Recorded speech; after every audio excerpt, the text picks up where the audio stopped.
हमारे व्यस्त जीवन में ईश्वर की आवाज़, हमारे प्रभु यीशु ख्रिस्त की कृपा, ईश्वर का प्रेम तथा पवित्र आत्मा का साहचर्य सदा आप लोगों के साथ रहे। ये प्रार्थना संत पौलुस ने कुरिन्थियों के दूसरे पत्र अध्याय 13 पद संख्या 14 में की है। पंक्ति का आखिरी कुछ शब्द महत्वपूर्ण है। पवित्र आत्मा का साहचर्य।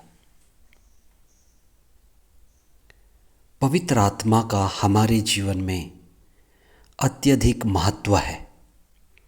जिस तरह से प्रभु स्वयं अपने जीवन में पवित्र आत्मा का अनुभव किए, संत लूकस के सुसमाचार अध्याय 4 पद संख्या 18 में प्रभु यीशु कहते हैं कि ईश्वर का आत्मा मुझ पर छाया रहता है और उसने मेरा अभिषेक किया है। तो ईसा के ऊपर ईश्वर का आत्मा सदा छाया रहता था। ईसा अभिषिक्त थे।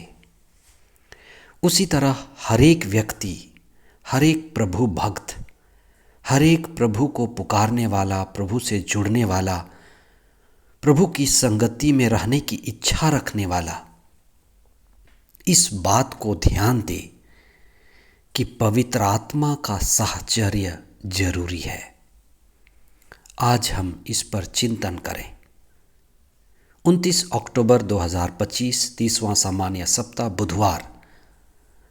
पहला पाठ रोमियों के नाम संत पौलुस का पत्र अध्याय 8 पद संख्याएं 26 से 30 तक और संत लूकस का सुसमाचार अध्याय 13 पद संख्याएं 22 से 30 तक।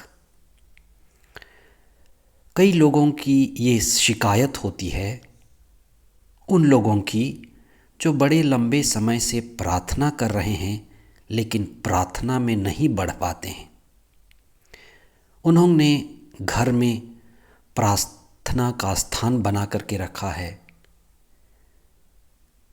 प्रभु के साथ जुड़ने के लिए जगह बनाया है, वेदी बनाई है, धर्मशास्त्र पढ़ते हैं, लेकिन उनका ये भी अनुभव है कि वे ठीक से प्रार्थना नहीं कर पाते,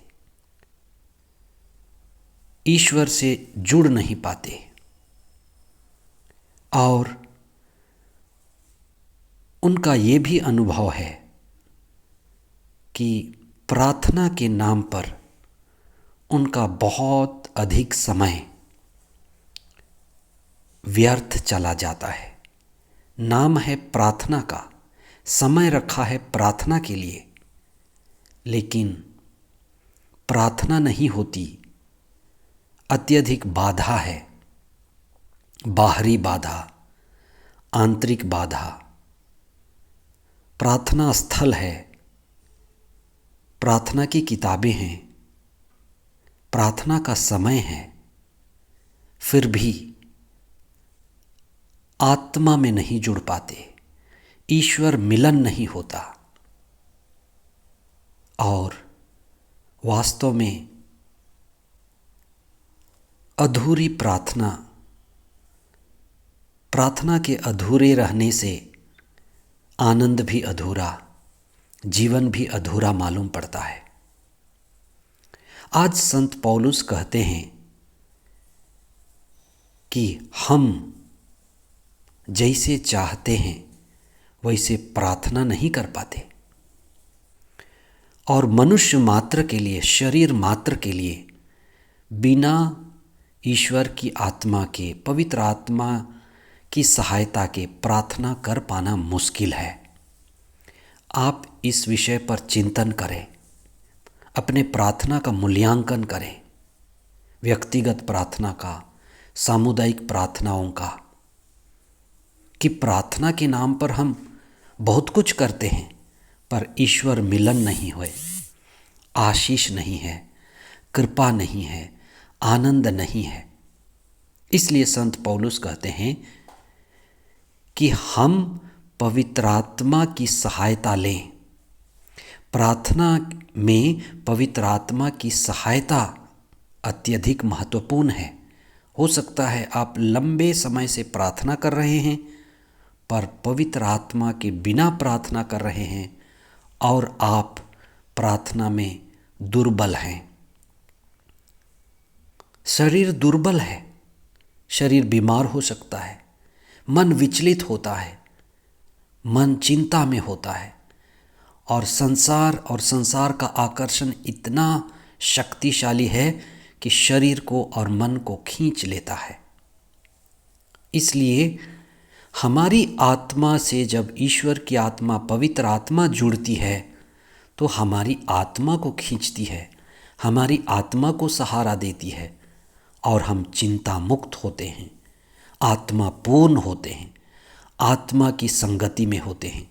इसलिए आप इस छोटी सी बात पर ध्यान दें कि जब भी आप प्रार्थना करते हैं, वातावरण तैयार करें, माहौल तैयार करें, पवित्र आत्मा से जुड़े, पवित्र आत्मा को पुकारें, पवित्र आत्मा की संगति में हों, पवित्र आत्मा के सहचर में हों और हमें प्रार्थना में पवित्र आत्मा के द्वारा सहायता मिलेगी। आज के सुसमाचार में ईसा के पास आकर एक व्यक्ति कहता है कि प्रभु, कितने लोग मुक्ति पाएंगे, कितने लोग ईश्वर के संग हो पाएंगे।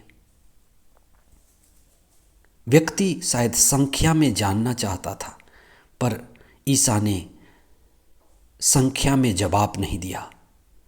उन्होंने एक बात कही कि तुम संकरे रास्ते से प्रवेश करो।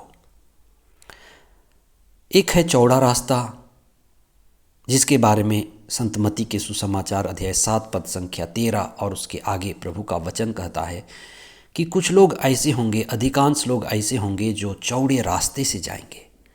चौड़ा रास्ता संसार का रास्ता है और शरीर और मन की इच्छाओं का रास्ता है जो बड़ा चौड़ा है। पर प्रभु कहते हैं कि तुम संकरे रास्ते से प्रवेश करो। संकरे रास्ते का अर्थ है चेतनापूर्ण जीवन, आत्मापूर्ण जीवन, प्रज्ञा का जीवन, होशपूर्ण जीवन। और होश में जीना कठिन है, इसलिए हमें साधना करनी पड़ती है, ध्यान करना पड़ता है, लगातार प्रभु के पास बैठना पड़ता है। इसलिए जो हमारी साधना है वो संकरे रास्ते की है। अगर हम साधना नहीं करेंगे तो हमारा शरीर, हमारा मन और ये संसार हमारी आत्मा को भी खींच लेगा।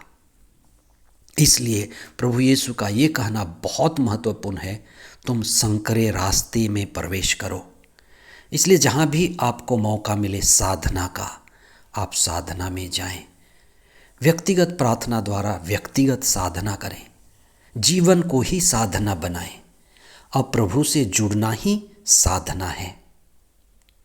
पवित्र आत्मा की संगति में आप होशपूर्ण साधना करते हुए जीवन बिताएं और पवित्र आत्मा आपको आध्यात्मिक ऊंचाई देंगे। आमीन।